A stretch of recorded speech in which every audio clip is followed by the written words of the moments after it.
بدبخت اور کتنا مجھے پھرائے گی، میرا کلیجہ منہ کو آنے لگا ہے۔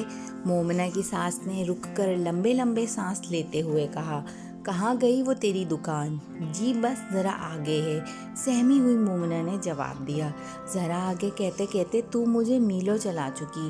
مومنہ نے ہاتھ میں وزنی کارٹن پکڑا ہوا تھا، اسے زمین پر رکھ دیا، دم لیا، پھر اپنے برقعے کا نقاب درست کیا، دوپٹے سے منہ کا پسینہ پہنچا اور ادھر ادھر گھوم کر ساری دکانوں کو دیکھا جیسے اپنی مطلوبہ دکان ڈھونڈ رہی ہو، اگرچہ اس کو اچھی طرح معلوم تھا کہ جس دکان سے اس کی امی نے یہ ڈنر سیٹ خریدا تھا وہ اس نکڑ سے اندر جا کر گلی میں ہے۔ بہت بڑی دکان تھی مگر وہ اسے ڈھونڈنے میں دانستہ تاخیر کر رہی تھی۔ وہ ڈرتی تھی کہ جانے اس دکان کے اندر جانے کے بعد اس کی قسمت کا کیا فیصلہ ہو۔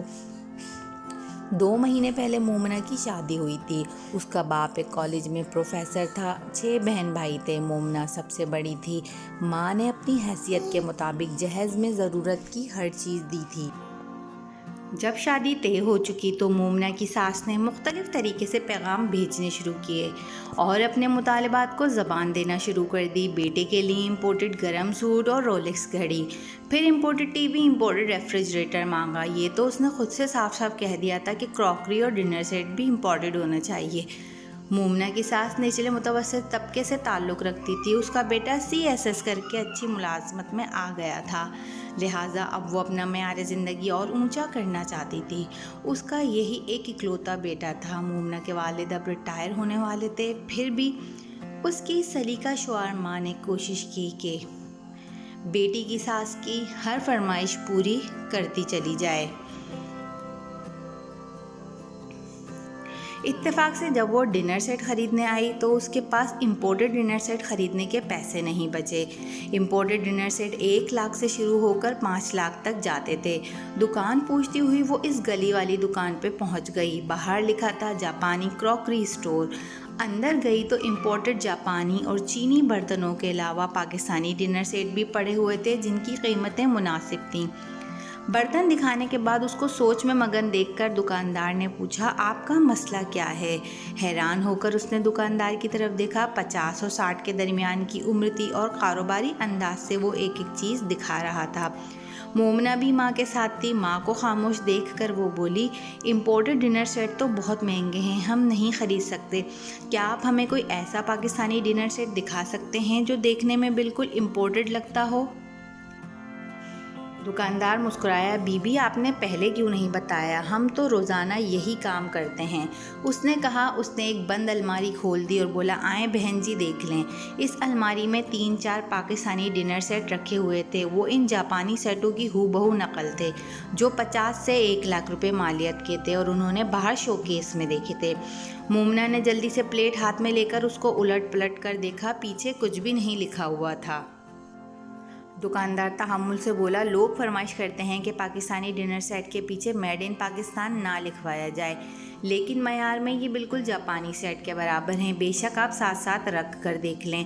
وہ باہر سے جاپانی ڈنر سیٹ کی ایک پلیٹ اٹھا لایا اور دونوں برابر برابر رکھ دیں۔ واقعی بالکل ایک سا ڈیزائن تھا، ذرا بھی اصلی اور نقلی میں فرق نہیں لگ رہا تھا۔ مومنہ نے ایم اے کیا ہوا تھا، سمجھدار تھی، پورا سیٹ اٹھا کر ایک ایک چیز پر غور کر رہی تھی۔ پھر ماں سے بولی، امی جی یہ ٹھیک ہے؟ ہاں ہے تو ٹھیک، ماں سوچتے ہوئے بولی، مگر پتہ نہیں اس کی قیمت کیا ہے۔ دکاندار بولا، آپ کے پاس کتنی گنجائش ہے؟ میں ویسا سیٹ آپ کو دکھا دوں؟ نہیں، سیٹ یہی مناسب ہے، قیمت بتا دیں پلیز۔ مومنہ بولی، پورے مکمل سیٹ کی قیمت تو 30,000 روپے ہے، اگر اس میں سے کچھ پیس کم کر دیے جائیں تو قیمت اور بھی کم ہو جائے گی۔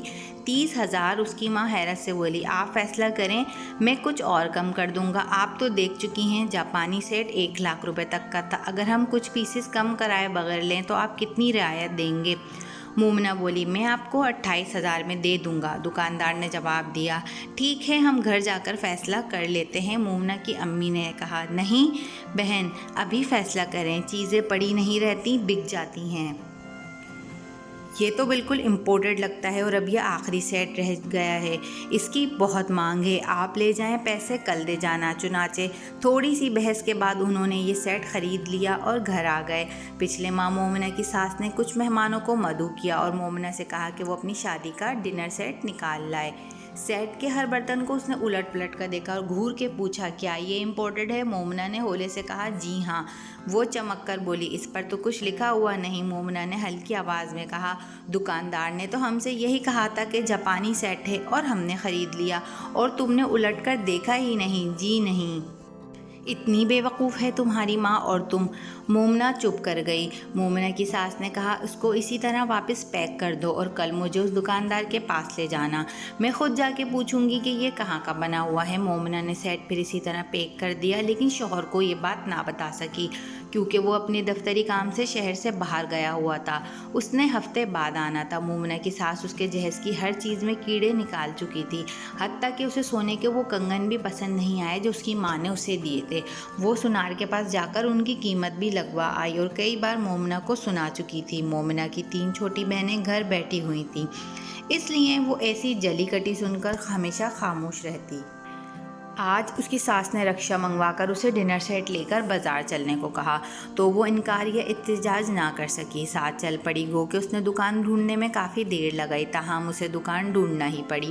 بمشکل اتنا بھاری ڈبہ اٹھا کر جب وہ اندر داخل ہوئی تو کاؤنٹر پر ایک جوان لڑکا بیٹھا تھا۔ وہ گھبرا گئی، آگے آ کے بولی، وہ جو بزرگ یہاں بیٹھتے ہیں کہاں ہیں؟ لڑکا کھڑا ہو گیا، بولا، وہ میرے والد ہیں، نماز پڑھنے گئے ہیں، ابھی آ جائیں گے، فرمائیے میں کیا خدمت کر سکتا ہوں؟ نہیں، ہم ان کا انتظار کر لیں گے، مومنہ نے کہا۔ اس کی ساس ایک اسٹول پر بیٹھ گئی اور ہانپنے لگی۔ مومنہ ادھر ادھر دیکھ کر بیٹھنے کی جگہ ڈھونڈ رہی تھی کہ دکاندار آ گیا۔ مومنہ نے اپنی آنکھوں میں نصیب کا سارا دکھ بھر کر اس کو دیکھا اور دیکھتی ہی رہی۔ وہ بھی حیران ہو کر برقع پوش لڑکی کو دیکھنے لگا، پھر اسٹول پر بیٹھی اس کی ساس کو دیکھا اور آگے آ گیا۔ مومنہ نے آنکھوں میں نصیب کا سارا دکھ بھر کے اس کو دیکھا اور دیکھتی ہی رہی۔ جی فرمائیے، وہ ساس کے پاس آ کر بولا۔ اب مومنہ ڈبہ آگے کر کے بولی، یہ ڈنر سیٹ ہم نے آپ کی ابھی اتنا ہی کہا تھا کہ اس کی ساس کھڑی ہو گئی اور کرخت لہجے میں بولی، کیا یہ ڈنر سیٹ امپورٹڈ ہے؟ بس اتنا بتا دیں۔ دکاندار نے پہلے مومنہ کی طرف دیکھا، اس کی آنکھوں میں نمی تھی اور نمی میں التجا تیر رہی تھی، یوں لگتا تھا کہ ابھی روئی کہ جب روئی۔ دکاندار نے کہا، میں دیکھے بغیر کیسے بتا سکتا ہوں؟ ڈبہ آپ کے آگے پڑا ہوا ہے، کھول کر دیکھ لیں۔ دکاندار ڈبہ کھولنے لگا، اس کا بیٹا بھی آگے آ کے اس کا ہاتھ بٹانے لگا۔ پھر اس نے 2-4 پلیٹیں نکالیں اور الٹ پلٹ کر دیکھتا رہا۔ ایک نظر اس نے مومنہ پر ڈالی، اس کے چہرے پر عجیب بے چارگی تھی۔ ساتھ ساتھ کھڑی ہوئی تھی۔ مومنہ منہ سے کچھ نہ کہہ سکتی تھی، بس آنکھوں ہی سے اپنی بے بسی کا اظہار کر رہی تھی۔ بی بی، آپ اس کی رسید لائی ہیں؟ دکاندار نے براہ راست مومنہ سے پوچھا۔ جی نہیں، پتہ نہیں اب رسید ہوگی یا گم ہو چکی، میری شادی کو 8 مہینے ہو گئے ہیں۔ دکاندار کی سمجھ میں ساری بات آ گئی۔ رسید سے کیا مطلب؟ آپ دکاندار ہیں، آپ نے سیٹ بیچا ہے، آپ کو معلوم ہونا چاہیے کہ یہ پاکستانی ہے یا امپورٹڈ۔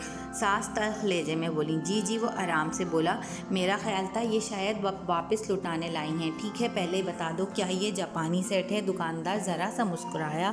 مومنہ کی سانس حلق میں پھنسنے لگی، بولا، محترمہ یہ امپورٹڈ ڈنر سیٹ ہے، ہم براہ راست جاپان سے کراکری منگواتے ہیں، چونکہ پاکستان میں آئے دن امپورٹ ایکسپورٹ کے قانون بدلتے رہتے ہیں، اس لیے ہم انہیں ہدایت دیتے ہیں کہ کچھ برتنوں پر میڈ ان جاپان نہ لکھا جائے، اس سے ہمیں فائدہ ہو جاتا ہے۔ اچھا، اس کی ساس غصے سے چمک کر بولی، اچھا بتاؤ تم نے کتنے کا دیا تھا؟ 50,000، اس کے منہ سے اچانک نکل گیا۔ مومنہ کا رنگ فق ہو گیا۔ اس کی ساس اسی لہجے میں بولی، ہمیں یہ پسند نہیں آیا، استعمال بھی نہیں ہوا، یہ واپس لے لو اور ہمیں رقم لوٹا دو۔ مومنہ جیسے پھانسی پہ لٹک گئی کہ اب بھانڈا پھوٹے گا، مگر دکاندار اپنی کرسی پہ بیٹھ گیا۔ اس نے دراز کھولی اور 5,000 کے نوٹوں والی گڈی میں سے 10 نوٹ نکال کر اس کی ساس کو دیے اور ساس وہ پیسے لے کر کہنے لگیں، چل مومنہ تجھے کہیں اور سے دلاؤں۔ نکلتے وقت مومنہ خاموشی سے اس دکان کے کاؤنٹر پر چھلے جیسی پہنی ہوئی انگوٹھی رکھ کر باہر نکل آئی۔ جیسے ہی رکشے میں بیٹھی پیچھے سے آواز آئی، بیٹا آپ جہاں کھڑی تھی وہاں سے یہ انگوٹھی ملی ہے، شکر ہے کوئی دوسرا نہیں تھا ورنہ گم ہو جاتی۔ اور اس کے سر پر ہاتھ رکھ کر کہا، بیٹیاں سب کی سانجھی ہوتی ہیں، پر اللہ کسی کو آزمائش میں نہ ڈالے، اور کہہ کر چلا گیا۔ مومنہ پورے راستے تشکر کے آنسو بہاتی رہی۔ بے شک یہ ایک حقیقت سے مبنی کہانی ہے۔ بہت سی ہمارے گھروں کی مومنائیں اس طرح کی مشکلات فیس کرتی ہیں۔ خدا سب کی بیٹیوں پر آسانی کرے اور ان پر اپنی رحمت نازل کرے۔ اگر آپ لوگوں کو ویڈیو اچھی لگی ہے تو میرا چینل سبسکرائب کیجیے اور ویڈیو کو لائک کیجیے۔